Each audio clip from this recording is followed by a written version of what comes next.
Procuradoria do Tribunal de Justiça Desportiva Antidopagem, TJDAD, denunciou ontem, 21, o atacante Gabriel Barbosa, o Gabigol, por tentar fraudar um exame antidoping surpresa realizado em abril no Ninho do Urubu, antes da final do Campeonato Carioca. Se condenado, pode ser suspenso por até 4 anos. O caso foi revelado pelo Globo Esporte e confirmado pelo Olhar Olímpico junto a fontes com conhecimento do caso, que é considerado complexo. Gabigol passou pelo exame, mas muito tempo depois do programado, e isso faz toda a diferença para a detecção de determinadas substâncias. É o caso, por exemplo, do hormônio do crescimento, que só é identificado quando o exame é feito logo pela manhã. É recorrente no meio do antidoping a história de Fernando Reis Saraiva, halterofilista brasileiro, que foi flagrado com o hormônio proibido quando os testes foram realizados às 6 horas da manhã.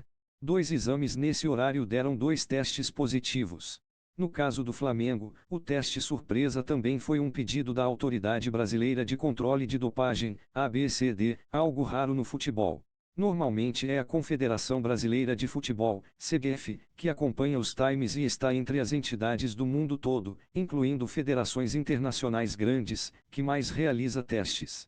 Pelo que apurou o Olhar Olímpico, a equipe de testagem chegou ao Ninho do Urubu antes das 9 horas do dia 8 de abril, com orientação para testar determinados jogadores, escolhidos pela ABCD, antes do início do treino, às 10 horas. Gabigol não aceitou fazer o teste de urina, e foi direto para o gramado. Os oficiais têm autoridade para impedir o treinamento, mas não fizeram isso, e aguardaram o fim da atividade. Gabigol mais uma vez os ignorou, e foi para o refeitório, almoçar. Mais tarde, pegou o vaso coletor e foi sozinho ao banheiro para urinar nele, devolvendo o frasco aberto. Para a Procuradoria do TJDAD, isso é equivalente a não realizar o teste, já que, por iniciativa de Gabigol, os procedimentos obrigatórios não foram seguidos e, o exame, assim, invalidado. Próximos passos. Ainda que o caso tenha ocorrido em abril, a denúncia só foi apresentada ontem, 21, depois de passar pelas mãos de pelo menos um outro procurador. O Flamengo foi notificado ainda em maio, fez uma defesa prévia, e contratou o escritório do advogado Bichara Neto para defender Gabigol. Agora, com a denúncia formalizada, Gabigol deve apresentar sua defesa.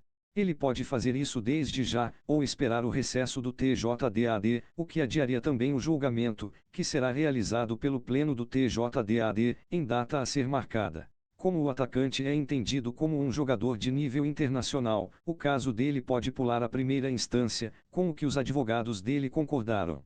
Desta forma, em caso de suspensão, ele poderia recorrer rapidamente à Corte Arbitral do Esporte, CAS.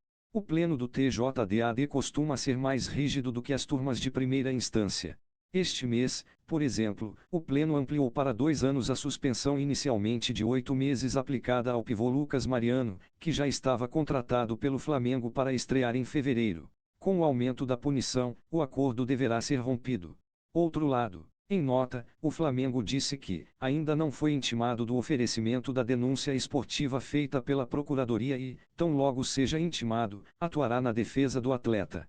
Não obstante, pode adiantar que não houve qualquer conduta intencional ou tentativa do atleta para afetar ou impossibilitar o controle de dopagem.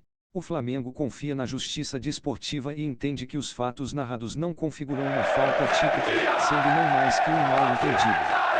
Procurado, o advogado Bichara Neto, que defende Gabigol, informou que o único pronunciamento seria este do Flamengo. A assessoria do jogador enviou